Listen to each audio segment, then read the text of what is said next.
Good morning, ALLIE DUZETT here, and today I wanted to talk really quickly about forgiveness. Years ago now, I did a video called Quick Forgiveness Exercise or something like that, and it's a fine video. And it's about something that I discovered years ago. As I was reading the book of Enos, I read where Enos asks God, how does God forgive sins? And I was like, oh my gosh, how does it work?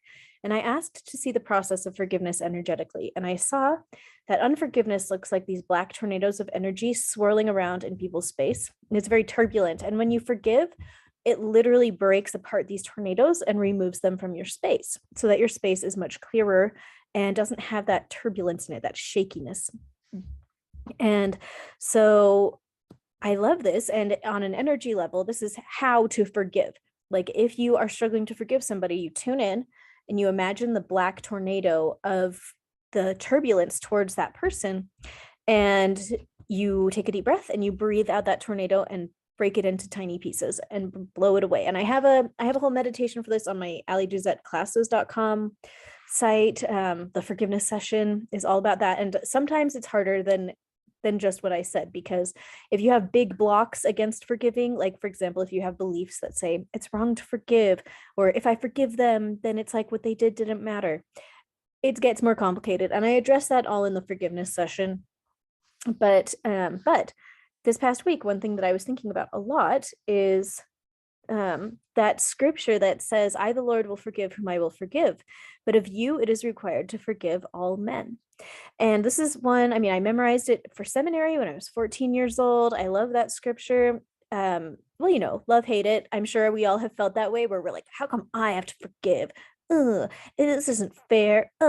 All of that kind of thing. But I love forgiveness, and I think it's really important. And I believe strongly at this point in my life in the role of forgiveness in everyday life and how we need to live and operate in a state of total forgiveness all the time. We need to forgive ourselves. We need to forgive the people around us. We need to forgive God, because we all hold God or like the universe and reality responsible for different things in our lives. But when we operate in the space of forgiveness, it frees up a lot of things. And now another thought about forgiveness is that when we don't forgive somebody, that energy of that black energy of unforgiveness, it resides in our energy field, but also in the other person's energy field. When we forgive somebody, it sets us free and it sets them free. Okay. And so the thought that I was thinking about this was how, you know, when we forgive other people, it sets them free and it sets us free. And I was thinking about the times that other people don't forgive us. And I was kind of tuning into my own space. And I'll do it again right now. So just one moment. And so for myself, I feel like there are certainly people that have not forgiven me for certain things, of course, but I don't carry that in my space. My space does not carry that because I forgive, you know, because I'm okay with them not forgiving. I forgive them for being unforgiving, right? And so this thought came to me this past week about how powerful it is to live in a constant state of forgiveness, because when we do that, it automatically neutralizes other people's unforgiveness of us. Why does that matter? Because you can feel unforgiveness, whether or not you know that you're feeling it, you do feel it, and you feel it every day, and you feel it in your soul, and it impacts every aspect of your life because it weighs you down. It feels itchy. Oh, it just feels yucky. It feels like your soul is wrapped in burlap. Okay. And some people feel that way all day long, every day. And I think that's when we call it anxiety and depression. And when it gets really exacerbated, you might have a panic attack. Okay. And what it can actually be at its root is this unforgiveness. But what do we do when other people won't forgive us? And that's something that can weigh on us a lot, right? Where I know I'll speak for myself. I have felt so terrible at times that I really wanted people to forgive me and they wouldn't forgive me. And I couldn't get over it because I needed their forgiveness. And the secret is you don't need their forgiveness. You don't. You need to forgive their unforgiveness. Okay. You need to forgive them for not forgiving you, and be that bigger person and allow that unforgiveness to flow out of you towards them for their unforgiveness. Okay. Every time that we have these interpersonal strifes that cause unforgiveness for one or both people, we have this chance to forgive what happened and then forgive the other person for not forgiving, forgive ourselves for our role to play in the initial situation, for our role to play in ongoing reactions to that situation, forgive ourselves for not forgiving as quickly as maybe we wish that we had.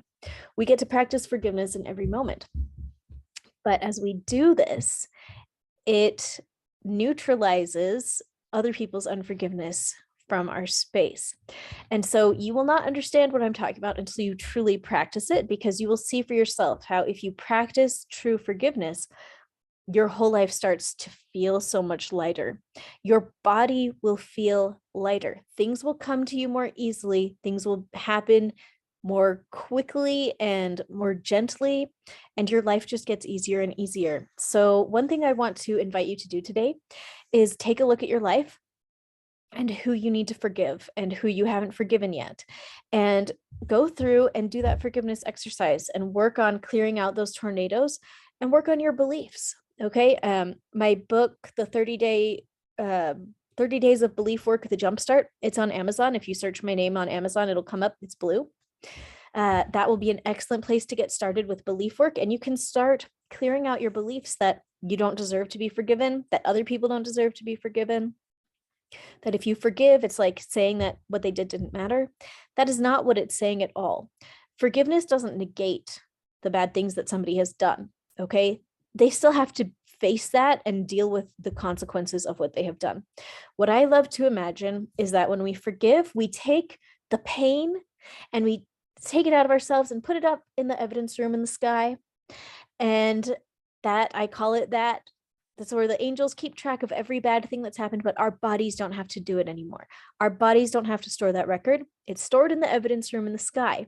And so at that point, the angels can take a record. The universe is going to make it right. But we don't have to keep that record in our bodies.